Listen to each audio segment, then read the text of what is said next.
Hello दोस्तों, मैं मधु स्वागत करती हूँ आपका मेरे चैनल मधु हिंदी कहानियाँ में।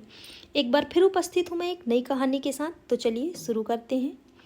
एक शिक्षक थे। शिक्षक स्वभाव के बहुत ही अच्छे थे और दयालु भी थे। वो अक्सर ज़रूरतमंद लोगों की सेवा करते थे।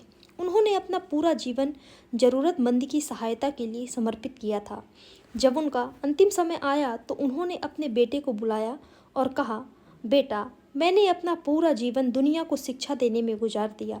अब अपने अंतिम समय में मैं तुम्हें कुछ ज़रूरी बातें बताना चाहता हूँ। तुम एक कोयला और चंदन का एक टुकड़ा उठा लाओ। बेटे को पहले बड़ा अटपटा लगा, लेकिन उसने सोचा कि जब पिताजी का आदेश है तो यह सब लाना ही पड़ेगा। बेटे ने रसोई घर से कोयले का एक टुकड़ा उठाया। नसीब से घर में एक चंदन की छोटी लकड़ी भी मिल गई। वह दोनों लेकर अपने पिताजी के पास गया। पिताजी ने कहा, अब इन दोनों चीज़ों को नीचे फेंक दो। बेटे ने दोनों चीज़ें नीचे फेंक दी और हाथ धोने जाने लगा। तभी पिताजी बोले, ठहरो बेटा, जरा अपना हाथ तो दिखाओ।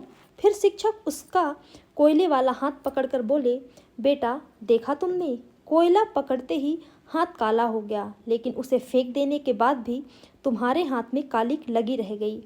गलत लोगों की संगति भी इसी तरह होती है। उनके साथ रहने पर भी दुख होता है और उनके ना रहने पर भी जीवन भर के लिए बदनामी साथ लग जाती है। दूसरी तरफ सज्जनों का संग इस चंदन की लकड़ी की तरह होता है। जो साथ रहते हैं तो दुनिया भर का ज्ञान मिलता है और उनका साथ छूटने पर उनके विचारों की महक जीवन भर साथ रहती है। इसलिए हमेशा हमें अच्छे लोगों की संगति करनी चाहिए, जिससे जीवन सुखद रहेगा।